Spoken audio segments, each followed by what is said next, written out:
dudes, நாங்கலாம் ready ஆயிட்டோம். இப்போ நாங்க எங்க போக போறோம் தெரியுமா? ஒரு ஃபங்க்ஷனுக்கு தான் போக போறோம். சோ அங்க என்ன நடக்குதுன்னு வீடியோக்குள்ள போய் பார்க்கலாம். வாங்க வீடியோக்குள்ள போலாம்.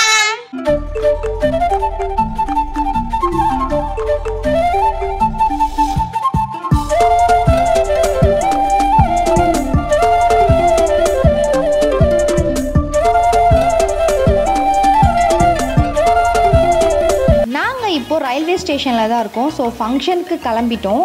ஃபங்க்ஷன் எங்கன்னா பெரம்பூர்.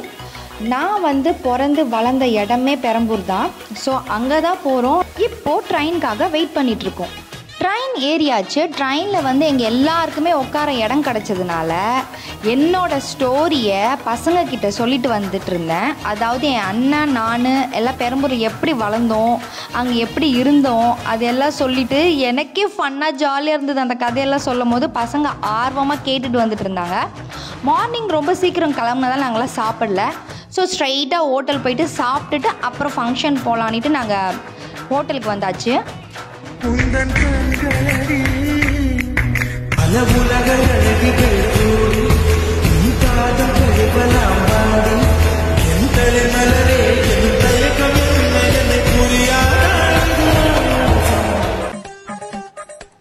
அடங்கப்பா, இது உலக நடிப்புடா சாமி.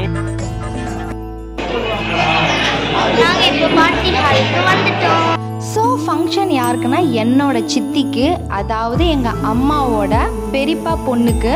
அவங்க என்னோட சித்தி தான். நாங்கள் பெரம்பூரில் இருக்கும் போது பக்கத்து வீடு அவங்க. ஸோ அவங்களுக்கு ஒரு பெரிய பெரிய பெரிய பிக் டேன்னு சொல்லலாம். என்னோடய ஹஸ்பண்ட், என்னோடய மாமியார் ஞாபகம் தான் வந்தது. என்னோடய மாமியாருக்கு என்னோடய ஹஸ்பண்ட் வந்து 15 இயர்ஸ் கழித்து பிறந்தாரு. ஒரு தவம் இருந்து பிறந்த குழந்தை அப்படின்னு சொல்லுவாங்க என் ஹஸ்பண்டை. அதே தான் எனக்கு ஞாபகம் வந்தது எங்கள் சித்தியை பார்க்கும்போது. எத்தனை நாள் கனவு, எத்தனை நாள் எத்தனை கோவிலுக்கு போயிருப்பாங்க. ஸோ அதெல்லாம் கிடைச்ச ஒரு பெரிய கிஃப்ட்டு தான் இப்போ அந்த பாப்பான்னு சொல்லலாம். ஸோ அவங்க ஃபங்க்ஷன், அவங்களோட பிக் டேயில் நம்ம கண்டிப்பாக இருக்கணும் அப்படின்னு சொல்லிட்டு தான் நான் அட்டன் பண்ணுறதுக்கு போயிருந்தேன். ஸோ அங்கே தெரியுறாங்கல்ல, அவங்க தான் எங்கள் சித்தி. அவங்களுக்கு வந்து எப்படி சொல்கிறது, நான் வந்தது ரொம்ப ஹாப்பி. நான் அவங்க கூட தான் ஜாலியாக விளையாடிட்டு இருப்பேன் சின்ன வயசில். இந்த சித்தியாக இருக்கட்டும், விஜய் சித்தி, அமுதா சித்தி, சருமி சித்தி அப்படின்னு சொல்லிகிட்டே போகலாம். நிறைய சித்தி இருக்காங்க எனக்கு. ஸோ ஒரு சித்திக்கு நலங்கு வைக்கிற வாய்ப்பு எனக்கு இந்த ஃபங்க்ஷனில் கிடச்சிதுன்னு சொல்லிட்டு ரொம்ப ஜாலியாக இருந்தது. அவங்கெல்லாம் எனக்கு நலங்கு வச்சாங்க.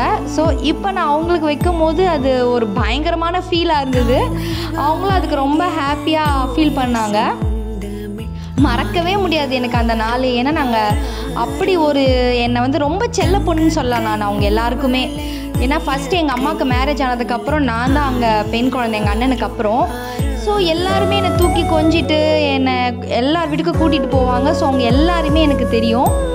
அவங்களுக்கு இப்போ ஒரு ஃபங்க்ஷன்ற போது எனக்கு சொல்ல வார்த்தையே இல்லை. அந்த மாதிரி ஒரு கிரேட் ஃபீலிங்காக இருந்தது.